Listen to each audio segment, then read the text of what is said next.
అన్న నేను ఒక షాకింగ్ న్యూస్ విన్నానన్న. అంటే మీకు కొంచెం ఓవర్ అనిపించినా, మీరు నన్ను కొట్టినా తిట్టినా సరే నాకు లైట్గా ఓవర్ అనిపించిందన్న.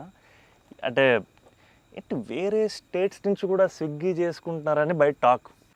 అందరూ నా ఫుడ్ గురించి రాజమౌళి గారు నువ్వు అందరూ.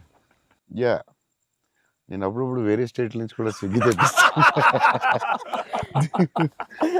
యా సో బాంబేలో షూటింగ్ ఆదిపురుష్ చేస్తుంటే ఓం రావుతో అందరూ కూర్చున్నాం.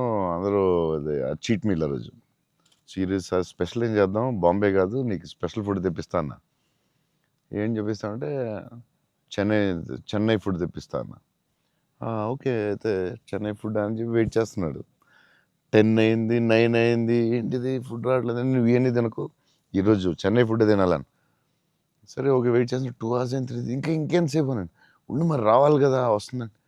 ఎక్కడి నుంచి వస్తుందండి? చెన్నై నుంచి వస్తుంది. చెన్నై నుంచి రావడం ఫుడ్. నేను ఇంకా చెన్నై అంటే తమిళ ఫుడ్ ఉంటాయి కదా, తమిళనాడు ఫుడ్, ఆంధ్ర ఫుడ్ అలా ఉంటాయి కదా. లేదు చెన్నై నుంచి ఫుడ్ వస్తుంది.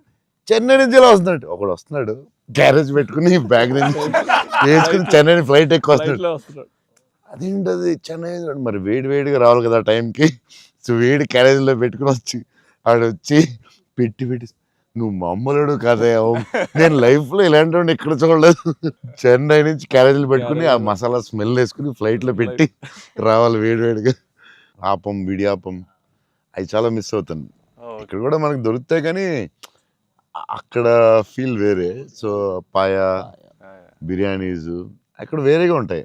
మన హైదరాబాద్ బెస్ట్ బిర్యానీ, కానీ చిన్న టమాటో ఫ్లేవర్ అది ఒక వేరేగా ఉంటుంది అది. సో అప్పుడు మిస్ అయినప్పుడు చెన్నై తెప్పిస్తూ ఉంటాను.